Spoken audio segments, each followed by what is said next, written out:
Next chapter is local government. Coming to the first topic, Panchayati Raj. The success of democracy in India depends on the success of democracy at the grassroots through Panchayati Raj, said by Rajiv Gandhi.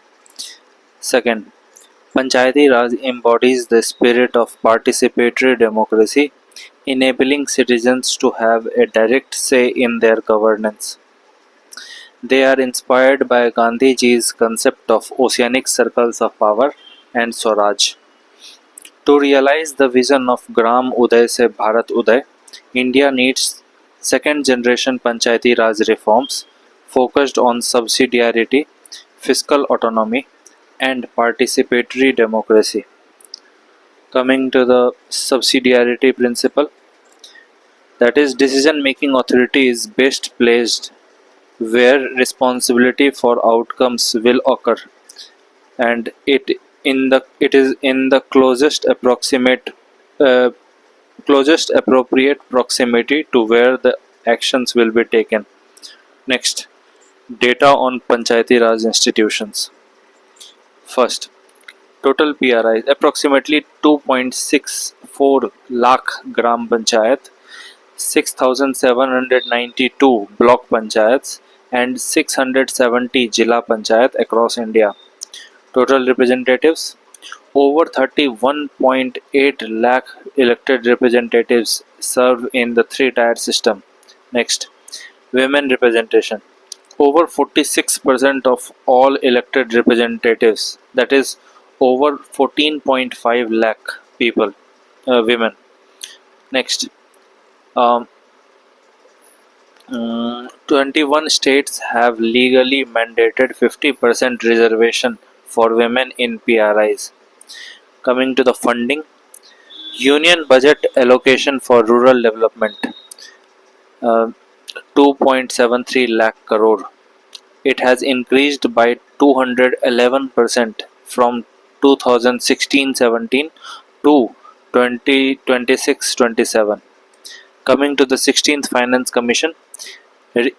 Finance Commission recommended a record grant of 4,35,236 crore for rural local bodies for 2026 to 2031, an 84% increase over the previous cycle. Coming to the own source revenue contributes less than 5% of total revenue for most panchayats. Coming to tied versus untied grants, 60% of the commission grants are tied. Next, direct transfer. Nearly 92% of Gram Panchayats now receive funds directly into bank accounts through the e-Gram Swaraj PFMS interface. Coming to the infrastructure, over 80% of Gram Panchayats have dedicated office buildings. Coming to the development plans, 96.3% of the Gram Panchayats, that is 2.54 lakh Gram Panchayats, have uploaded their GPDP on the e-Gram Swaraj portal for 2025-26. Coming to the connectivity, under BharatNet, approximately 2.15 lakh Gram Panchayats provided with high speed broadband service. Coming to the staff shortfall, one Panchayat Secretary manages 1.5 to 2 Gram Panchayats on average. Coming to the capacity building, under Rashtriya Gram Swaraj Abhiyan RGSA, over 11.8 lakh representatives and functionaries were trained in 2025-26. Coming to the extent of devolution, according to the 2025 Devolution Index, actual transfer of 29 subjects under 11th schedule stands at roughly 44%. Coming to the important case studies. Uh, First, before case studies, last point of uh, data is a bigger share for urban local government.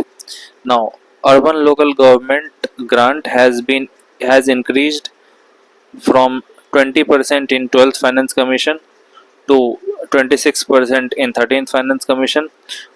30% in 14th Finance Commission, 36% in 15th Finance Commission, and now 45% in 16th Finance Commission, that is from 2026 to 2031. Coming to the important case studies. First, Mudradi, Karnataka. It has been ranked first in the 2025 Panchayat Satat Vikas Puraskar for poverty-free status, achieved 100% social security saturation. Coming to the next case study, it is Madamakki, Madaki, Madamakki. It is also in Karnataka. Achieved 100% functional household tap connection, FHTC, and integrated grey water management. Third, Hiware Bajar in Maharashtra, the gold standard for water harvesting, transformed from a drought-prone village into one with highest per capita income in rural India. Fourth, Pansari in Gujarat, India's first smart village, provides Wi-Fi, CCTV, and AC schools, all funded through Panchayat's own resource optimization. Coming to the women leaders in Panchayat, first case study, Yogeshwari Chaudhary in Davwa, Maharashtra, planting 1.16 lakh trees and implementing solar mini grids for 400 households. Second, Prabala Kerketa in Dighia, Jharkhand, a former nurse, 32 years old, who used her medical background to rescue child brides and ensure 160 plus widows received pensions. Number 3, Sunita Bhalavi in Barcha Buzurg, MP, achieved 100% digital literacy for women. Number 4, Chhavi Rajawat in Soda, Rajasthan, India's first MBA Sarpanch, modernized Soda with solar power, computerized land records, and a private sector led water project. Number 5, Bhakti Sharma in Barkheri, MP, Nutri Garden project to fight malnutrition, Nutri Garden project to fight malnutrition, and was named one of the top 100 influential women in India. Number 6, Sushma Bhadu in Dhani Mihan, Haryana, successfully fought the Ghungat tradition. Number 7, Meena Behan in from Vyara, Gujarat, led a strictly all-women panchayat that achieved 100% sanitation and built a milk cooperative that doubled the local income. Coming to the Patna High Court, 2024 struck down parts of the Bihar Municipal Amendment Act 2021 that transferred the powers of appointment of grade C and D employees of municipalities from the empowered standing committee of the municipality to the state government controlled Directorate of Municipal Administration. The court held that such a re-centralization of power was incompatible with the idea, intent, and design of the constitutional amendment, reaffirming urban local autonomy. Coming to the significance of local body, number one. No, before number one, there is a quote from Rajni Kothari. She described local bodies as schools of democracy, where political awareness and participations are cultivated at the grassroots level. Number one, normative foundation. These are the significance of local bodies. Number one, normative foundation. It rests on two core values, that is, efficiency in public service delivery and deepening of democracy through proximity to citizen. Number two, democratic decentralization. Example, Kerala's People Plan campaign grants local bodies control over 40% of the state's plan budget. Number three, principle of subsidiarity. Decisions closer to the people. Example, selection of beneficiary under PM Awas Yojana. Number 4, inclusivity and social justice. that is representation to scheduled caste and scheduled tribes. Number 5, implementation of schemes, ensuring that benefits reach the grassroots. Example, Manrega. Number 6, gender empowerment. Over 14.5 lakh elected women representatives with 21 states providing 50% reservation. Number 7, efficient service delivery. Local bodies manage essential life services like water, sanitation, and primary health more responsibly uh, than distant bureaucracies. Number 8, localized planning through Gram Panchayat Development Plans (GPDP). Number 9, crisis management. Local bodies act as the first responders. Number 10, resource mobilization. They act as agencies for collecting property taxes and user charges. Coming to the major issues faced by PRIs, quotation first quote is there, major issues. PRI exists as overstructured but underpowered organization. They act merely as administrative vehicles of state governments rather than autonomous institutions of self-governance. It was said by second ARC. Now coming to the major issues faced by PRIs. First is funds. Number 1, dependence on higher tiers. Around 95% of panchayat fund come from central or state transfers. Number 2, irregular flow of grants, that is delay in fund release under finance commissions and centrally sponsored schemes. Number 3, although direct transfers to panchayat rose from 1.45 lakh crore in 13th finance commission to 4.35 lakh crore in 16th finance commission, 60% of these grants are tied grants. Number 4, limited own source revenue, that is poor tax collection efficiency, less than 1% own tax. Number 5, weak financial management, that is corruption, audit delay, no decentralization of power, rather decentralization of corruption, said by Mani Shankar Iyer committee. Number 6, rising financial commission allocations has reduced motivation for OSR mobilization. Number 7, barriers to local taxation, that is fear of losing popularity discourages local taxation. Next, functions. Number 1, incomplete devolution. Less than 10 states have transferred all 29 subjects under 11th schedule. Overall Panchayat devolution index is only 44%. Number 2, centralized welfare via cash transfer, that is DBT, bypassing panchayats. Example, schemes like PM Kisan exclude them from beneficiary selection. Number 3, role ambiguity. Lack of clear activity mapping leads to overlaps between the three tiers, that is Gram, Block and Zilla. Number 4, lack of planning autonomy. District planning committees largely dysfunctional or symbolic. Number 5, conditionalities under centrally sponsored schemes leaves little scope for local prioritization. Coming to the issues faced by Panchayati Raj in functionaries. Number 1, shortage of staff. Average 0.67 panchayat secretaries per gram panchayat, as low as 0.33 in Uttar Pradesh. Number 2, dual control. Local staff often answer to line departments, not panchayats. Number 3, absence of dedicated cadre for panchayats in majority of states. Number 4, representatives lack technical training to use digital portals like eGram Swaraj or audit online.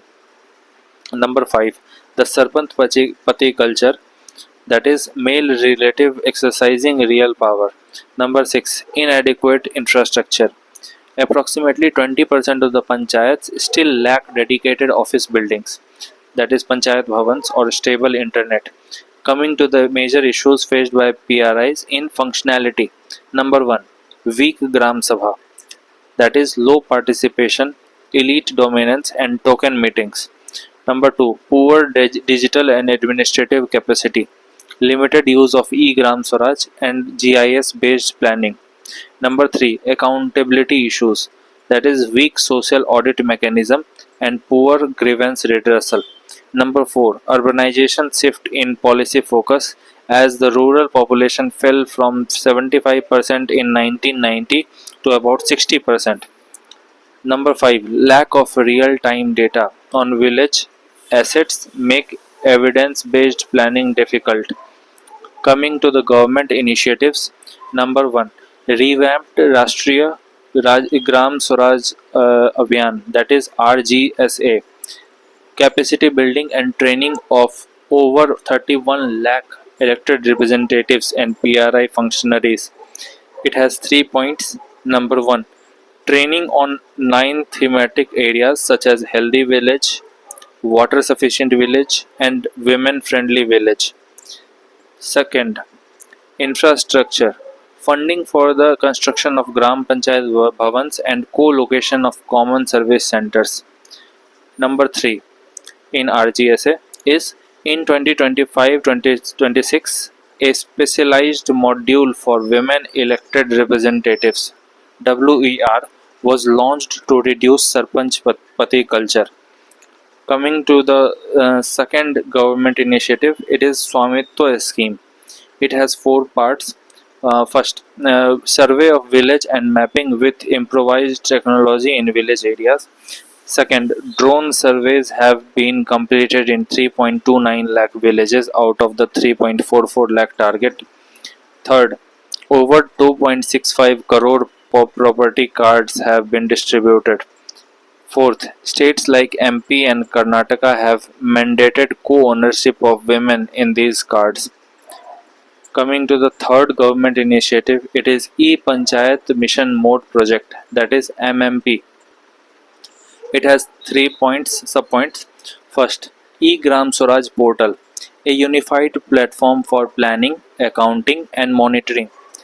In financial year 2025-26, 2.54 lakh Gram Panchayats uploaded their development plans. Second, audit online. It mandates online auditing of Panchayat accounts. Third, Sabhasar, an AI-enabled platform that provides real-time voice-to-text summarization of Gram Sabha meetings. Coming to the fourth government initiative, it is Panchayat Advancement Index, ranking system to measure the performance of Panchayati Raj institutes across the 9 LSDG themes. It serves as the primary criteria for the National Panchayat Award. Coming to the fifth government initiative, People's Plan Campaign, Sabki Yojana Sabka Vikas, preparation of evidence-based, holistic and inclusive development plan at grassroots level. Sixth, Meri Panchayat app for citizens to track PRI budget, ongoing work and expenditure. Number 7. Finance Commission grants, 15th and 16th Finance Commission. Next is accountability and monitoring, that is social audit and Manrega under Manrega and RGSA. Number 9. Panchayat Nirnay portal to make GS meeting more participatory, transparent and vibrant. Deals with scheduling meeting, notifying citizens and recording Panchayat decisions. Coming to the way forward, number 1. Launch a new decentralization drive, that is Panchayati Raj 2.0, to revive local governance momentum. Number 2. Second Administrative Reforms Commission, that is second ARC, 6th report on local governance 2007. It has given 6 points. First, activity mapping, clearly define and notify the functions of each tier of PRI based on the principle of subsidiarity. Number 2, strengthen district planning committees DPC, making them functional with genuine planning power and integration across rural urban lines. Number 3, capacity building, establish state institutes of rural development SIRD as nodal agency for PRI training. Number 4, performance audits, institute independent performance audit of Panchayati Raj institutions regularly. Number 5, Social audit. Institutionalize social audits in all developmental schemes implemented through Panchayati Raj institutions. Number 6. Smaller, unviable panchayats should be merged for better administrative efficiency. Coming to the third way forward, given by Manishankar Iyer Committee 2013. It has also 6 points. Number 1. No project should be implemented without prior informed consent of Gram Sabha. Second, called for the abolition of integration of state-run parastatals like water boards. Third, establish National Commission for Panchayati Raj. Fourth, create Panchayat Ombudsman for grievance redressal. Fifth, set up a separate cadre of Panchayat bureaucracy with a code of conduct. Number 6. Adopt activity mapping for clear delineation of 3F, that is fund function functionaries. Number 4. It is Sumit Bose Committee 2017. It has 2 points. First, every Gram Panchayat must have a full-time secretary and a technical assistant, that is engineer, for infrastructure oversight. Second, scale Rashtriya Gram Swaraj Abhiyan to include specialized management training at institutes like IIMs.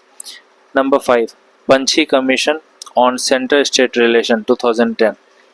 It has two subpoints. Number 1. Strengthen State Finance Commission with mandatory action on their recommendations. Second, create a model legislation to provide uniform devolution framework across states. Number 6. BK Chaturvedi Committee that says flexible funding norms that allows PRIs to prioritize local needs. Number 7.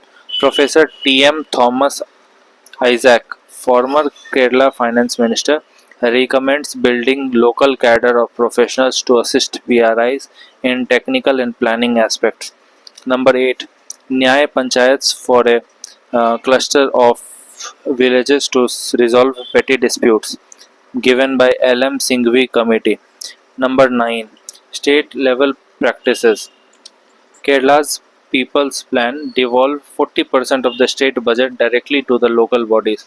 Second, Karnataka, a Panchtantra 2.0 GIS based asset management system where every public asset, that is borewell, street light, is digitally tagged and monitored.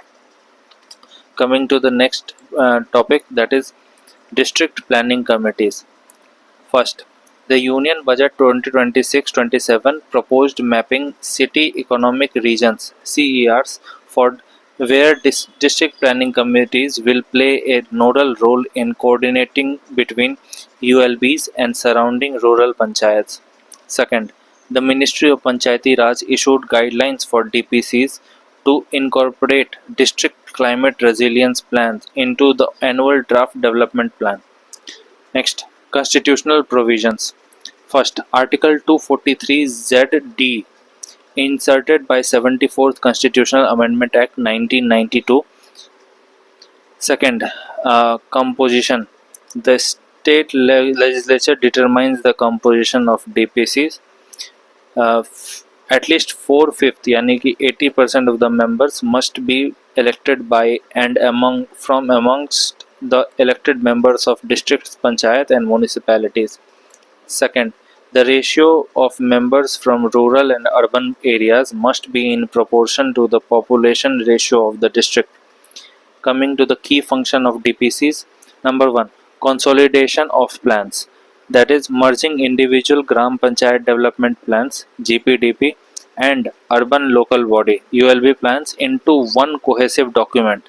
Second, draft development plan, preparing a comprehensive blueprint for the entire district's social and economic development.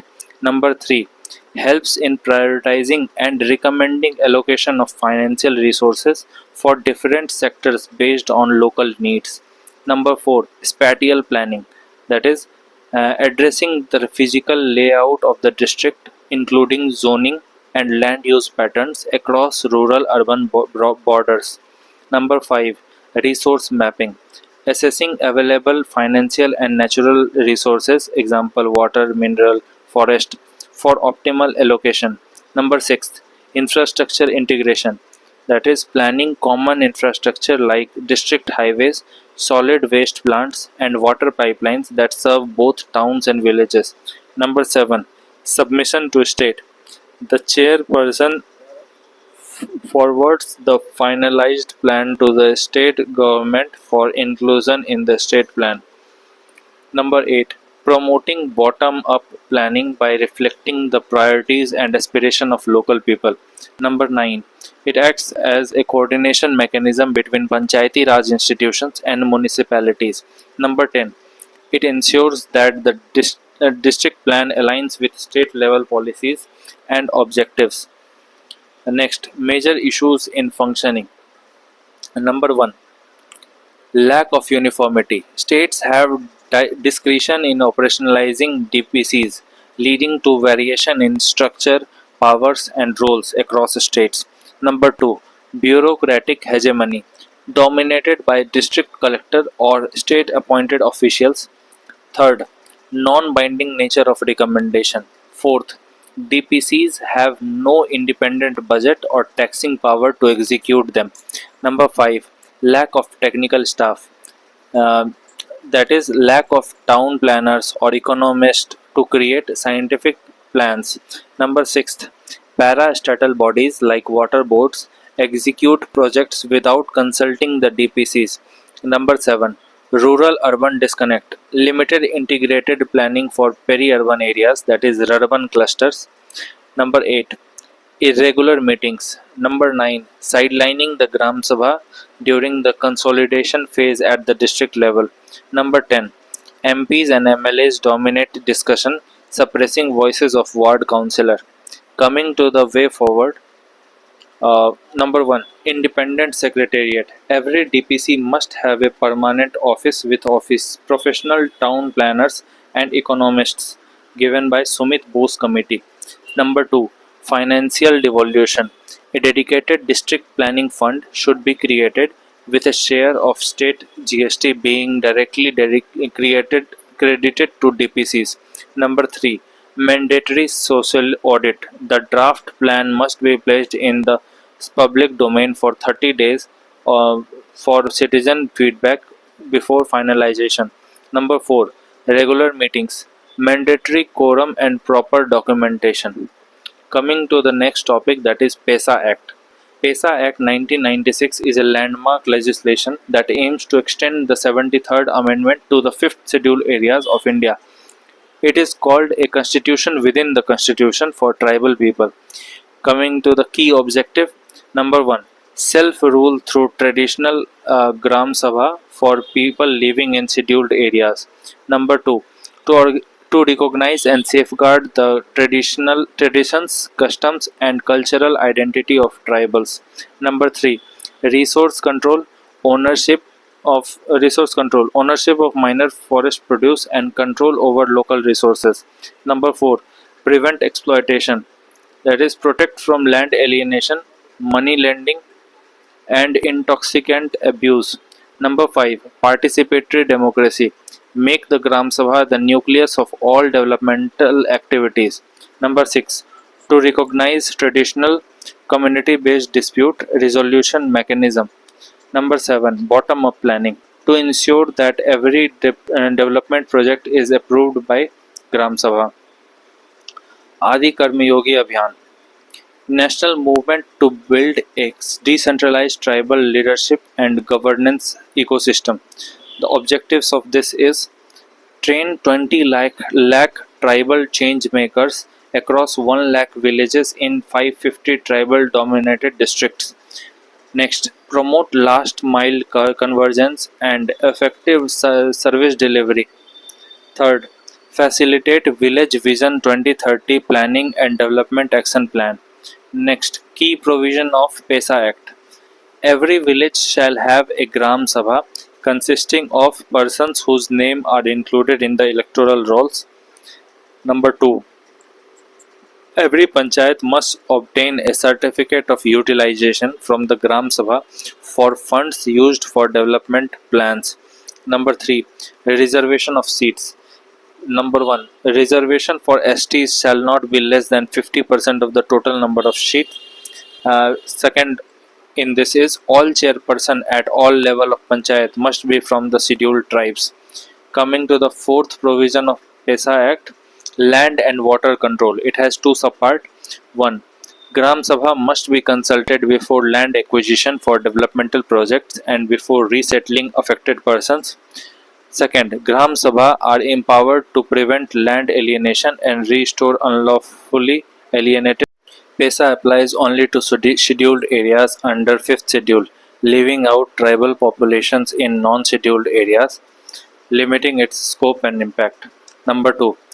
The rule notification lags. Example, Jharkhand notified rules only in 2026 while Odisha's rule remain in draft form. Number 3. Consultation versus consent. Lack of prior informed consent. Example, in Hasdev Arand case, Gram Sabha resolution against mining were bypassed by administration. Fourth, conflict with central acts. Laws like Mines and Mineral Act and Land Acquisition Act often override PESA's protective provisions. Number 5. Bureaucratic resistance. Example, forest officials in several states continue to harass tribal gatherers despite PESA's ownership clause for MFP. Number 6. Local elites or non-tribal middlemen often manipulate Gram Sabha meetings to secure fraudulent resolution for industrial projects. Number 7. Overlapping jurisdiction. Confusion between the Forest Right Act 2006 and PESA creates legal stalemates over the definition of community forest. Number 8. Limited technical capacity. Gram Sabha lacked the staff or expertise to manage complex mining lease, recommendations, or large budgets. Number 9. Official panchayat structures sometimes conflict with traditional tribal headmen. Example, Manjhi Pargana system, causing internal friction. Number 10. Absence of judicial recourse. There is no dedicated fast-track tribunal to address PESA violations, forcing tribes into long, expensive litigations. Way forward. Zaza Committee, Khaka Committee, 2014. Number 1. Legal harmonization between PESA and all state subject laws. In Khaka Committee, second recommendation was empowering Gram Sabha to cancel illegal land transfer directly. Second, the center should release a unified central model rule template to prevent states from diluting the act's intent. Number 3, every Gram Sabha should have its own building and independent secretariats. Number 4, amending state laws to align with PESA requirements. Example, mining, forest excise laws, etc. Number 5, codify Niyamgiri principles of free prior informed consent through statutory amendment or binding executive guidelines. Number 6, institutionalize social audits and use the PESA GPDP portal to track the ground level impact of Gram Sabha decisions. Coming to the case studies, number 1, Mendha Lekha from Maharashtra, the first village in India to win the right to sell Tendu leaves, MFP, minor forest produce, becoming a ₹1,000,000 economy managed by Gram Sabha. Second case study is Niyamgiri, Odisha. In the famous Vedanta case, 12 Gram Sabhas unanimously voted against bauxite mining, leading the Supreme Court to uphold tribal religious rights. Third, Dhar village from Madhya Pradesh implemented a Panchayat Plus model where Gram Sabha successfully regulated local markets to stop the exploitation of tribal artisans. Coming to the women reservation, its constitutional and legal provisions. First, Article 243D, subclause 3, mandates one-third reservation. Second, Article 243D, subclause 4, mandates one-third reservation for chairpersons. Option is point number 3. Within the seats reserved for SCs and STs, one-third must be reserved for women. Number 4. 21 states have legally increased reservation to 50%. Globally, only 18 out of 146 countries have achieved over 40% reservation of women in local governance. Coming to the benefits of women reservation. Number 1, social infrastructure. Women leaders invest more in soft infrastructure like drinking water and sanitation. Second, community mobilization against social evils like child marriage. Number 3, economic empowerment by integration of SHGs with PRI. Example, Kudambasri model in Kerala. Number 4, public presence of women in authority challenges deep-seated patriarchal norms and aspirational barriers. Number 5, accountability in welfare. Women-led PRIs show higher transparency in implementation of welfare schemes. Number 6, environmental stewardship. Women are key stakeholder in forest and water conservation, leading to better resource management. Number 7, inclusive Gram Sabhas encourages more rural women to attend and speak in Gram Sabhas. Number 8, political pipeline. Panchayati Raj institutions act as a training ground for women to enter state and national politics. Number 9, role models. Example, increased female school enrollments and aspirations due to visible female leaders. Coming to the limitations and challenges of women reservation. Number 1, Sarpanch Pati culture reduces the elected women to a proxy leader. Second, rotational reservation prevents women from contesting the same seat twice, breaking governance continuity. Number 3, low digital literacy. That is, rapid digitization of PRI accounting poses a hurdle for semi-literate women representatives. Number 4, inadequate training. That is, generic training modules often fail to address the specific administrative needs of first-time women leaders. Number 5, double burden. That is, balancing intense administrative duties with traditional household chores limits the time available for governance. Number 6, financial dependence. Lack of independent fund, that is OSR, makes women leaders dependent on state appointed male officers, that is secretaries. Number 7, caste gender intersections. That is, Dalit and tribal women face double discrimination from both upper caste men and patriarchal structures. Number 8, bureaucratic apathy. State level officials often treat women leaders with less respect than their male counterparts. Number 9, information gap. Limited access to mainstream news and legal updates keep many EWR unaware of new schemes. Coming to the way forward. Number 1, creating a dedicated cadre of panchayat secretaries to assist women leaders with technical tasks. Number 2, abolish rotation. Move toward a system where seats are reserved for two consecutive terms, that is 10 years, to allow women to build political capital. Number 3, incentivize performance. The 16th Finance Commission should provide extra grants to panchayats that show high scores on the Gender Governance Index. Number 4, enact a Protection of Local Representative Act to penalize those who harass or obstruct women leaders in their official duties. Number 5, recommendations by panel constituted by Ministry of Panchayati Raj. Uh, Recommendation by panel constituted by Ministry of Panchayati Raj. Number first, exemplary penalties for proven cases of Pradhan Pati. Second, gender exclusive quotas in Panchayat and ward committees, Kerala's model.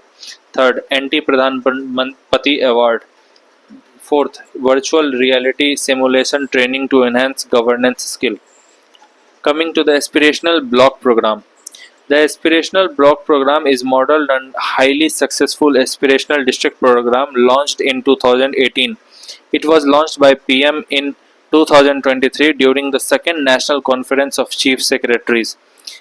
Initially covering 500 blocks, the program was expanded in 2025 to 513 blocks across 329 districts in 27 state and 4 union territories. Fourth, it represents a shift from district level monitoring to more granular block level governance. Coming to the key features of the program, number 1, the 3C strategy. It operates on the pillars of convergence of scheme, collaboration between center, state, local official, and competition, that is delta rankings. Third, second, selection criteria. Blocks were selected based on composite index using data from Mission Antodaya and socio-economic caste census. Number 3, thematic areas and weightage. First, health and nutrition 30%, education 30%, agriculture and allied services 20%, basic infrastructure 15%, social development 5%. Number 4, progress is tracked by via 40 key performance indicators on a real-time digital dashboard.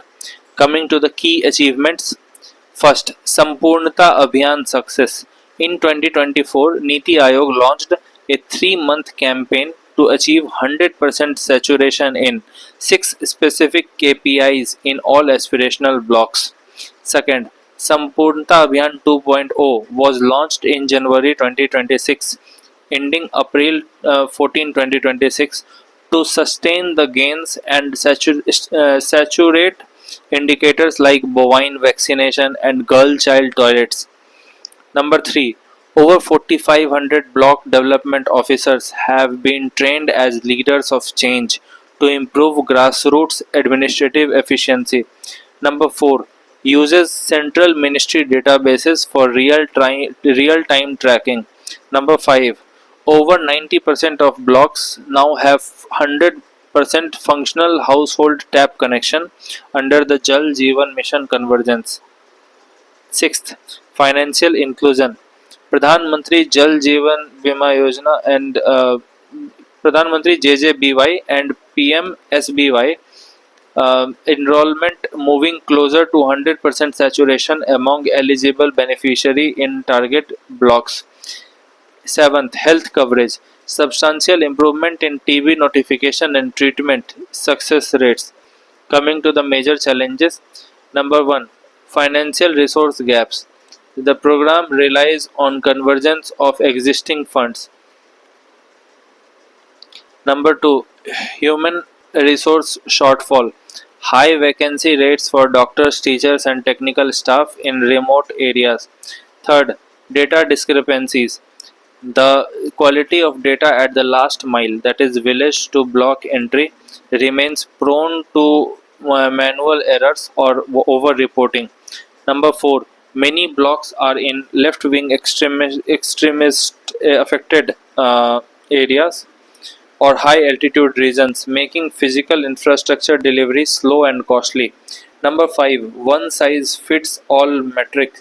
Some KPIs like bovine vaccination may not be as relevant for urbanized aspirational blocks compared to rural ones. Coming to the way forward, number 1, move from general KPI to SWOT based, that is strength, weakness, opportunity, threat strategies, unique to each block's geography. Second, provide additional allowance to career incentives or provide additional allowance or career incentive for officers serving in aspirational blocks. Number 3, introduce a block innovation fund to allow BDOs to solve hyper local problems. Number 4, increase the role of SHGs and NGOs in social audits to ensure the benefits of saturation reach the poorest households. Number 5, launch public facing apps like Mera Block to allow citizens to track progress and report service delivery gaps in real time. Coming to the urban local bodies in India are governed by Part 9A of the Constitution, introduced by 74th Amendment Act 1992, which aims to strengthen urban governance through decentralization. Coming to the data of ULBs, Number 1, total ULB. Over 4,900 ULBs in India, including 269 municipal corporations, up from 205 in 2021. Second, total representation. Over 75,000 elected ward councillor or corporators across India. Number 3, women representation. Women currently hold over 42% of all elected urban seats nationally. At least 18 states have increased reservation for women to 50%. Coming to the devolution of functions, out of 18 subjects mentioned in 12th schedule, Brihan Mumbai Municipal Corporation (BMC) has power related with only 9 subjects, and MCD has power related with 4 subjects only. Praja's Urban Government Index 2024 highlights that only Kerala gives mayors the power to write the annual confidential report (ACR) of commissioners. Coming to the World Bank, India needs to invest $840 billion over the next 15 years, or an average of $55 billion per annum, into urban infrastructure. Coming to the 16th Finance Commission allocation, recommended nearly 8 trillion rupee for local bodies over 5 years, with about 41% earmarked for cities.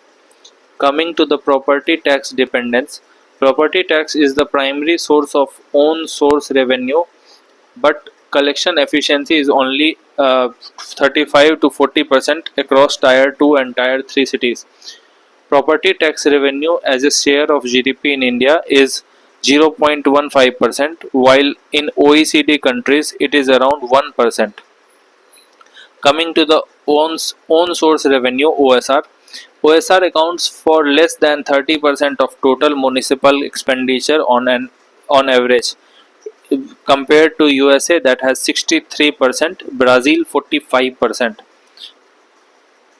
Coming to the municipal bonds, only about 12 to 15 major corporations like Indore, Pune, and Ahmedabad have successfully tapped into the bond market. Next, municipal revenue to GDP. Municipal revenue has hovered between 0.7% and 1.1% of GDP, compared to Brazil that has 7% and South Africa that has 6%. Next is solid waste management. 98% of the urban wards have achieved 100% door to door solid waste collection through scientific processing, and though scientific processing remains at approximately 76%. Coming to the urban household, uh, Pradhan Mantri Awas Yojana Urban, over 122 lakh houses sanctioned, with nearly 96 lakh completed and delivered. Economic Survey 2026 estimates India requires 144 million new homes by 2070. Coming to the metro and RRTS network, 1036 kilometer metro operational across 24 cities. Coming to the urban water loss, nearly 40% of the urban water in major cities is non-revenue water, lost due to leaks or theft. Next, staff vacancy. Vacancy rates for urban planners and engineers exceeds 40% in several states. India has only one town planner per 100,000 people, compared to 28 in UK and 45 in US. Coming to the case studies, number 1, Indore Municipal Corporation (MP), 7-time winner of Swachh Sarvekshan, successfully issued India's first green municipal bond for a 60 megawatt solar plant.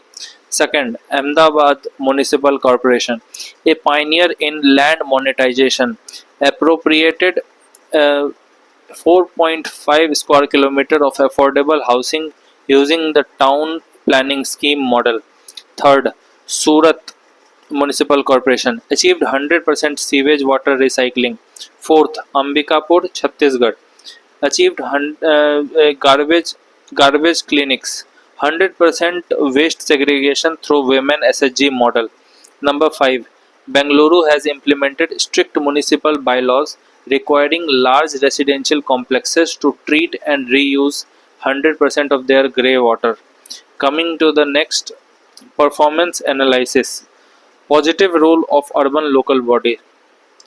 Number 1. ULB prepare master plans, regulate land use, and guide sustainable urban growth through infrastructure and policy planning. Number 2. Promote grassroots democracy through ward committees, public consultation. Number 3. Provision of basic services. Uh, Example, cities like Indore and Surat have set benchmarks in solid waste management with 100% door to door collection and waste segregation. Puri became India's first Indian city to provide 24 into 7 drink from tap water to all households. Surat improved urban mobility with BRTS and smart road infrastructure, reflected in high ease of living scores. Number 4. Social inclusion and empowerment. Reservation for women, SC, STs in 74th Amendment. Number 5. Economic development. Manages local economic activities, marketplaces, and property taxes, contributing to the economic vitality and growth of urban areas. Number 6. Disaster and crisis management. Example, BMC led COVID 19 management and Mumbai flood response. Number 7. Improved urban livability in Tier 2 cities. Example, Shimla, Bhubaneswar, Kakinada ranked among top cities in Ease of Living Index 2020 with population less than 1 million. Coming to the limitations of urban local bodies. Number 1. Funding challenges. In this we have 6 subparts. 1. Fiscal infantilism. Own revenue of Indian ULB is less than 1% of GDP compared to 6 to 7% in Brazil and South Africa. Second, property tax inefficiency. Collection efficiency remains low at 35 to 40%. Third, post GST revenue loss. That is subsumption of octroi, sales tax, and entertainment tax reduced ULB's income. Example, BMC lost 7,000 crore, that is 35% of revenue post GST. Fourth, weak SFC implementation reduces fiscal predictability. Number 5. Most Tier 2 cities lack the credit rating required to access private capital markets effectively. Number 6. User charge gap. Minimal charges for water and waste result in poor operation and maintenance cost recovery. Second, functional challenges. Number 1. Parastatal bodies control key functions like water and transport, leading to responsibility without power syndrome for ULB. Example, Delhi Jal Board. Second, schemes like JNNURM 2005 and Smart Cities Mission 2015, implemented via Special Purpose Vehicle SPV, led by bureaucrats, indicate procedural distrust of local democracy. Third, incomplete devolution. Most states have not transferred all 18 functions under the 12th schedule. Fourth, inactive district planning committees, non-functional in 9 states. Fifth, urban planning remains reactive and fragmented rather than long-term and integrated with transit.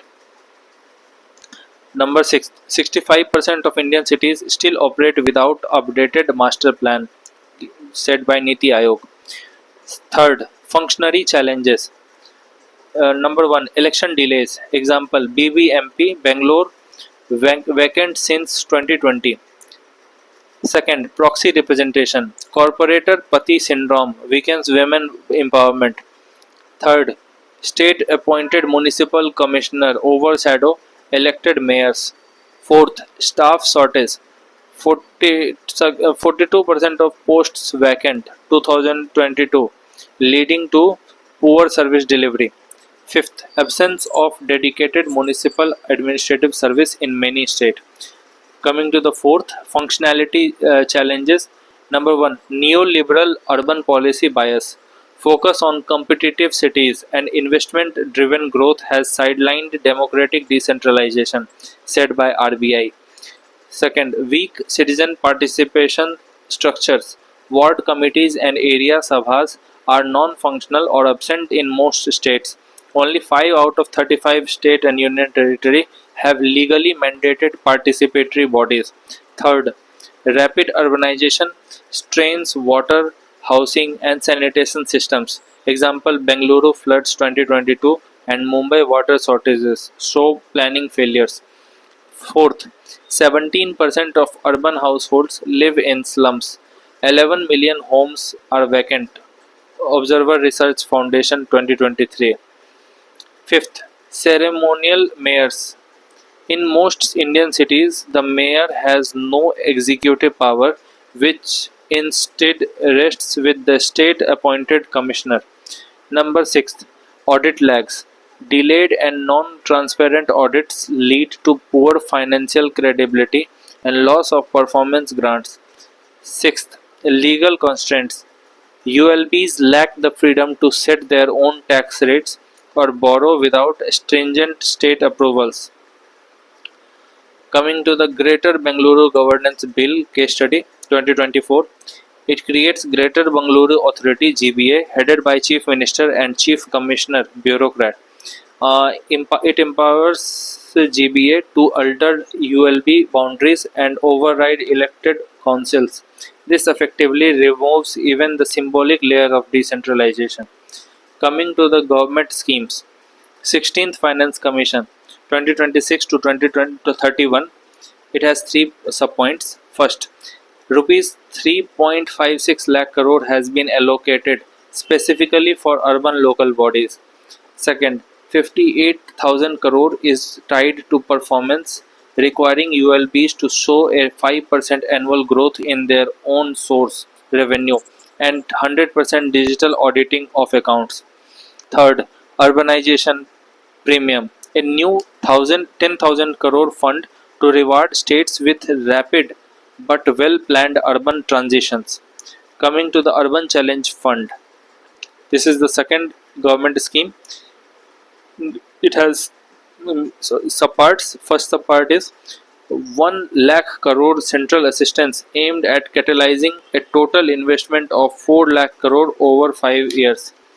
Second, the center provides 25% of project costs only if the ULB raises 50% from the market, that is bonds or loans, and the remaining 25% from state or local funds. Number 3, small ULB that has population less than 1 lakh are supported with 70% central guarantee for loans up to 7 crore, helping them build credit history. Coming to the next government initiative, it is City Economic Region SCER Budget 2026-2027. It links a core city with its satellite town and industrial hub into a single labor market. Example: Pune Pimpri Chinchwad Belt.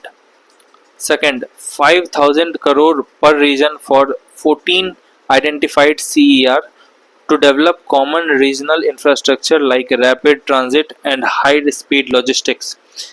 Coming to the next government initiative, Amrut 2.0, that is Atal Mission for Rejuvenation and Urban Transformation. It has three subparts. First, aims for 100% water tap coverage in all 4,800 plus urban local bodies and 100% sewage coverage in 500 major cities. Second, Payjal Sarvekshan, water survey to rank cities based on water quality, recycling, and conservation efforts. Number 3, mandatory rejuvenation of at least one water body in every city. Coming to the Swachh Bharat Mission Urban SBMU 2.0. First, focus on the garbage free city, star rating, and circular economy. Number 2, a dedicated drive to remediate all 2400 plus legacy dump sites in India by 2027. Number 3, mandatory setting up of material recovery facilities MRF and waste to energy plants in all cities with a population over 5 lakh. Number 4, ensuring that no untreated sewage is discharged into open drains or water bodies. Next government initiative is Urban Infrastructure Development Fund (UITF). Managed by National Housing Bank, this fund focuses on Tier 2 and Tier 3 cities. Number 2, it provides low interest loans to ULBs for basic infrastructure like water supply, sanitation, and storm water drainage. Coming to the last government initiative, it is Smart Cities Mission post 2025 transition. The official Smart Cities mission concluded on March 31st, 2025, but its legacy continues through the Integrated Command and Control Center ICCCs. Number 2, all 100 smart cities have operational ICCC, which now act as city brains for traffic, emergency response, and healthcare monitoring. Third, the India Urban Data Exchange IUDX and Smart Cities Open Data Portal are now being scaled to 500 additional cities. Coming to the way forward, number 1, move towards a mayor in council system with executive powers and fixed 5-year tenure, similar to London or New York. Second, financial autonomy. Implement the Finance Commission recommendation of 5% annual OSR growth and uh, uh, leverage the 1 lakh crore urban challenge fund for market borrowing. Number 3, institutionalizing value capture financing VCF to monetize public infrastructure investments. Example, betterment levies or higher FSI charges on lands adjacent to metro line. Number 4, create a dedicated urban planning cadre as suggested by the HPEC on urban infrastructure to professionalize municipal administration. Number 5, integrated planning CER utilize the city economic region framework to coordinate growth across rural urban boundaries, preventing unplanned peri-urban sprawls. Number 6, complete GIS based property mapping for 100% of cities by 2030 to double OSR and ensure equitable service delivery. Number 7, sustainability adopting sponge city frameworks. Number 8, strengthening metropolitan planning committees MPCs with binding powers to regulate growth of urban sprawls. Number 9, enacting Rights to Service Act for municipalities with clear timelines and grievance redressal mechanism for services like birth certificates, water connection, etc. One case study is Kerala's People's Plan model allocates 40% of the state's plan budget directly to the local bodies. Coming to the next topic, that is municipal bonds. Municipal bonds are debt instruments issued by urban local bodies or municipal corporations to raise funds from open market for specific infrastructure project. Recent news: Budget 2026-2027, 100 crore in incentive for any single municipal bond issuance exceeding 1000 crore. This aims to encourage large scale city economic region projects. Next, RBI repo guideline October 2025 allowed municipal bonds to be used as collateral for repo transaction. Third, Urban Challenge Fund UCF requires cities to raise at least 50% of the project cost via municipal bonds of private loans. Coming to the key data points. Number 1, market size. Total outstanding municipal debt reached rupees 13,500 crore by March 2025, with financial year 2026 issuance projected to hit 2,000 crore. Next, credit quality. Nearly 32 major Indian cities now hold investment grade rating. Third, the US money market is 14% of its GDP, while India remains at a 0.06% of GDP in 2026. Successful case studies.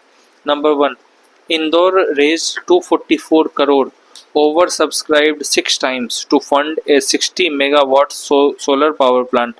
Second, Pimpri Chinchwad leveraged its AA plus rating to raise fund for smart cities digital infrastructure and fiber grid networks.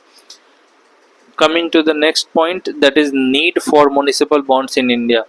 First, non-inflationary capital. Urban India requires 840 billion in infrastructure investment by 2036. Niti Aayog notes that grants cover less than 30% of needed urban capex in 2026. Second, deepening bond markets diversifies the Indian debt market, which is currently dominated by government securities and corporate bonds. Third, reducing grant dependency and fiscal burden on central and state budgets. Number 4, enhances credit discipline and credit rating. Example, maintaining audited accounts. Number 5, attracting private capital. They provide a safe fixed income avenue for retail investors and pension fund to participate in nation building.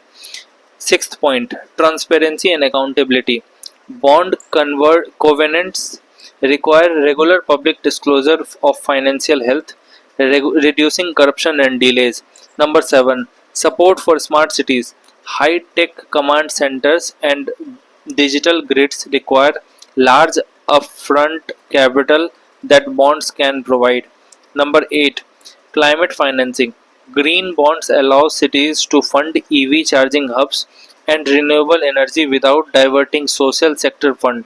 Number 9, help achieve Amrut and Swachh Bharat Mission Urban 2.0 targets in tier 2 and tier 3 cities. Major challenges. Number 1, poor financial health. Example, only 15% of ULBs have investment grade rating acquired by SEBI.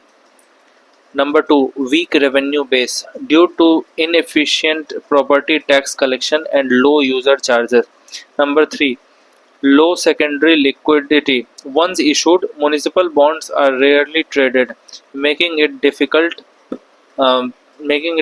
for investors to exit early. Number 4, opaque accounting standards. Lack of standardized, digitized, and timely audited financial statements deters high value institutional investors. Number 5, administrative inefficiencies. Most ULBs lack a dedicated finance cell or experts capable of managing complex bond documents. Number 6, populist measures like waiving user charges jeopardize the dedicated revenue streams promised to bondholders. Number 7, high transaction costs of credit rating, underwriting, and legal compliance makes small issuance, and that is below 50 crore rupee, economically unviable. Coming to the eighth, strict state control. ULBs need multiple state level clearances to borrow lending to delays, leading to delays. Number 9, absence of default framework. There is no clear legal mechanism or insolvency code for municipal defaults in India. Coming to the steps taken by government. Number 1, Amrut. Center provides an incentive of rupees 13 crore for every 100 crore raised via bonds.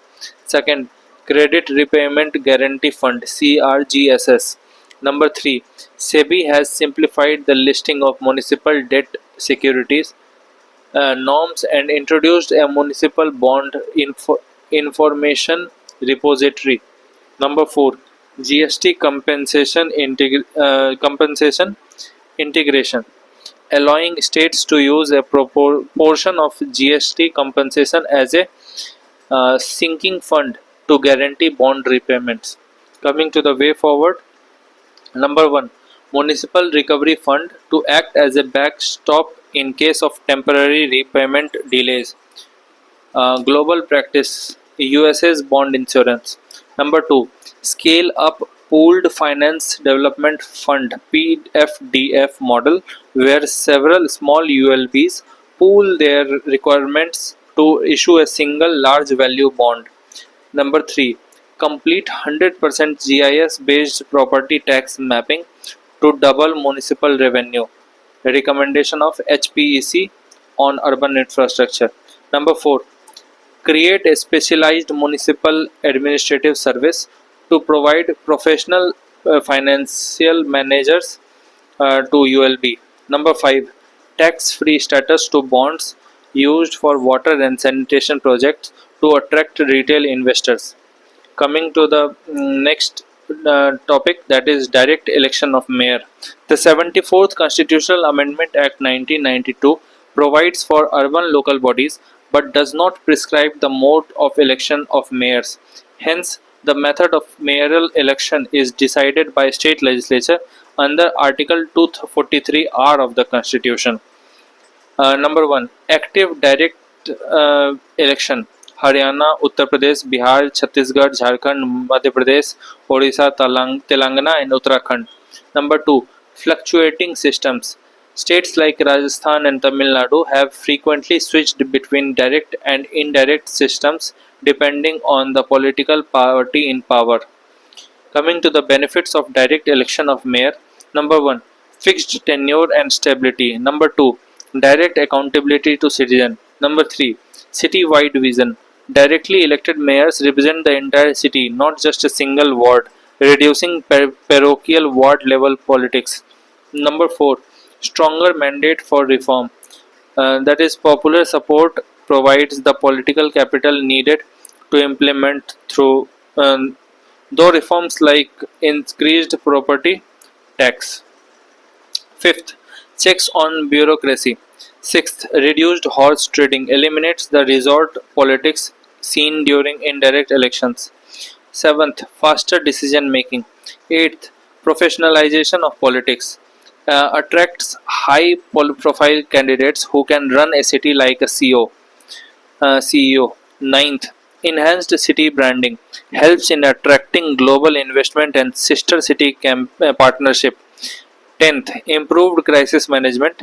A single point of command during disaster ensures better crisis management.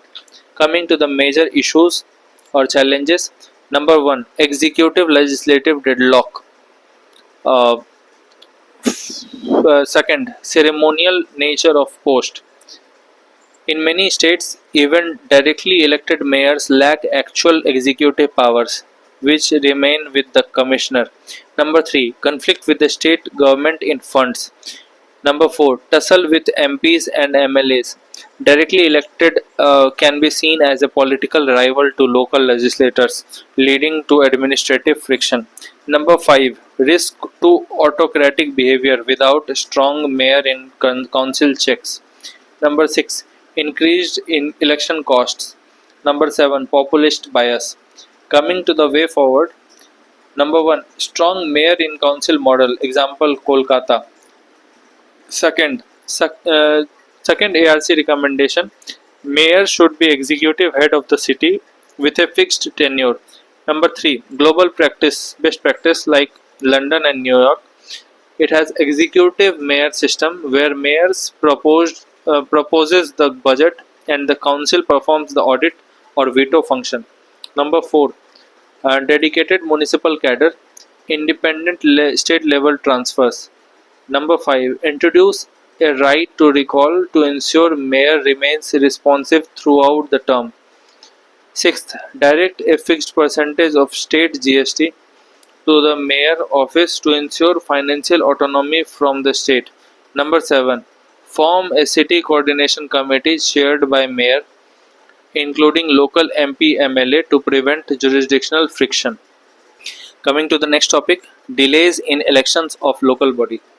After nearly 4 years of delay, elections for the BMC and other major cities were finally held in January 2026. Some data. The average delay in municipal election across major Indian cities states stand at 22 to 24 months after the expiry of the previous council term. Second, over 30% of urban residents in India are currently governed by state-appointed administrators. Coming to the constitutional provisions, Article 243E of Panchayat and Article 243U municipalities mandate a fixed term of 5 years. Elections must be completed before the expiry of this term. Second, 6-month rule. In case of dissolution, elections must be held within 6 months from the date of such dissolution. Third, Article 243K and 243ZA empower the State Election Commission with the superintendent's direction and control of conduct of all local body elections. Coming to the reason behind delays, number 1, OBC reservation litigation. States struggle to fulfill the Supreme Court mandated triple test, that is, commission, empirical data, and 50% ceiling for backward class quota. Number 3, delimitation exercises.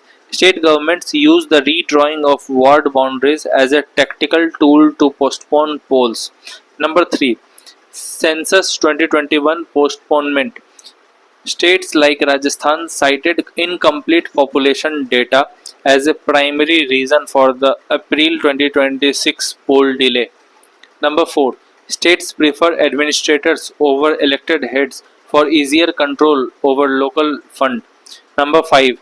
State election commissioners lack independent funding and personnel. Number 6. Legal challenges to rotation. Court cases regarding the rotation of reserved seat, that is women SC/ST, frequently stop the election notification process. Coming to the way forward, number 1, strict adherence to Kishan Singh Tomar case. Enforcement of Supreme Court ruling that administrative excuses like delimitation are not valid for delaying polls. Number 2, permanent OBC commission to avoid last minute triple test hurdle before every election. Third, financial independence of state election commissions. Fourth, explore the possibility of one nation, one election extending down to the local level. Number 5, the finance commission should strictly bar any untied grants to state where local body elections are overdue by more than 6 months. Coming to the reasons behind reluctance of state in empowering local bodies in India. First, preservation of political patronage. States fear that empowering local bodies will create a parallel center of power. Second, rivalry with emerging leadership. State level politicians, that is MP, MLA, view strong local leaders as a potential political competitor for their own legislative seats. Third, states use grant dependency as a tool to keep local bodies politically aligned. Independent local revenue would break this leverage. Fourth, bureaucratic comfort with centralization. The state bureaucracy, that is IAS, PCS, prefers reporting to a single state minister rather than being accountable to a decentralized mayor in council. Last, unitary bias in governance philosophy. Many state leaders still view extreme localism as a threat to state level administrative unity and unified policy implementation. Uh, Last is fear of fractionalization. States argue that local bodies are caste ridden or inefficient, using these social complexities as a pretext to deny them real power. Coming to the sixth schedule areas. Recent news. Number 1. The Kargil Democratic Alliance KDA and Leh Apex Body LAB recently rejected a union proposal for a territorial council, reiterating their demand for full 6th schedule status and statehood for Ladakh to protect its fragile ecology and 97% tribal population. Number 2.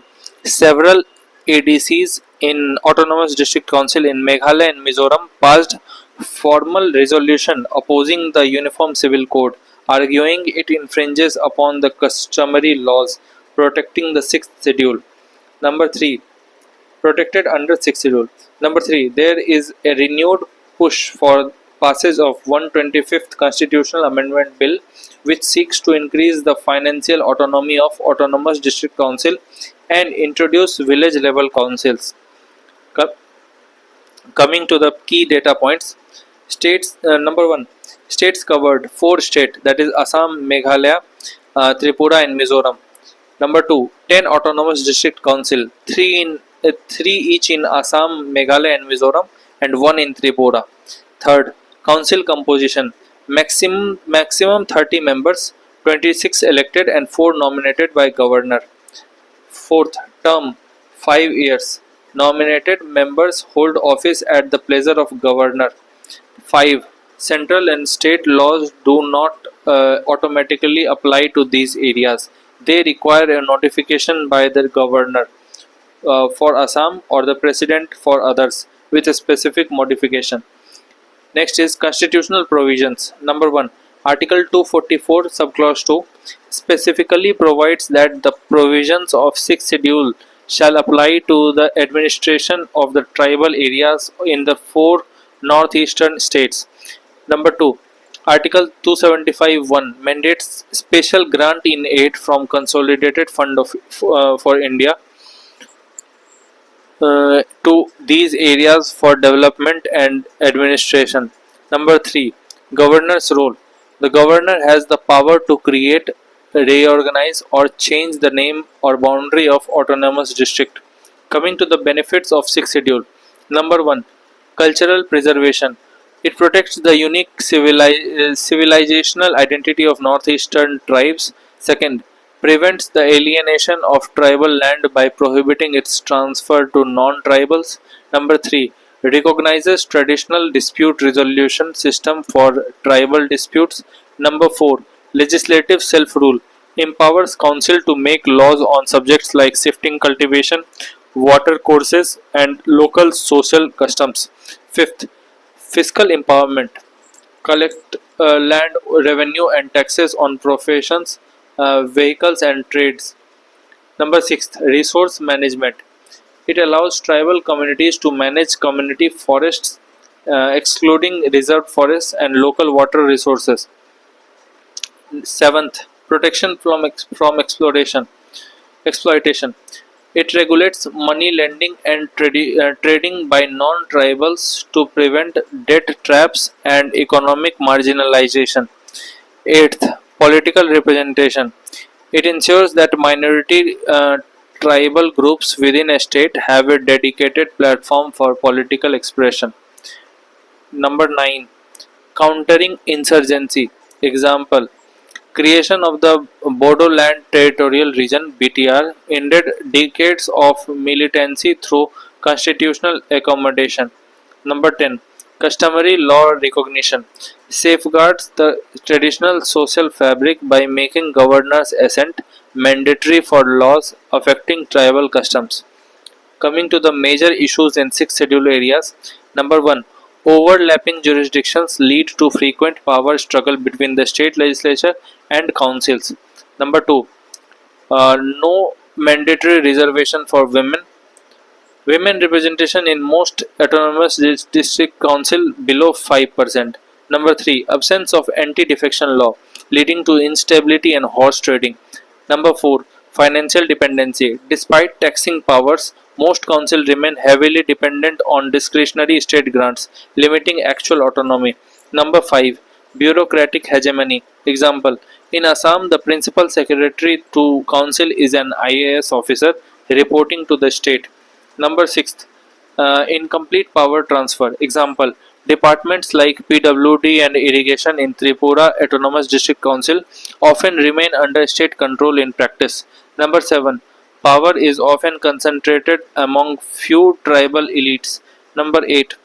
Non corruption cases in Chakma Council 2025 highlighted the misappropriation of funds by high ranking members. Number 9. Non tribal residents lack basic voting rights and land ownership, causing social friction.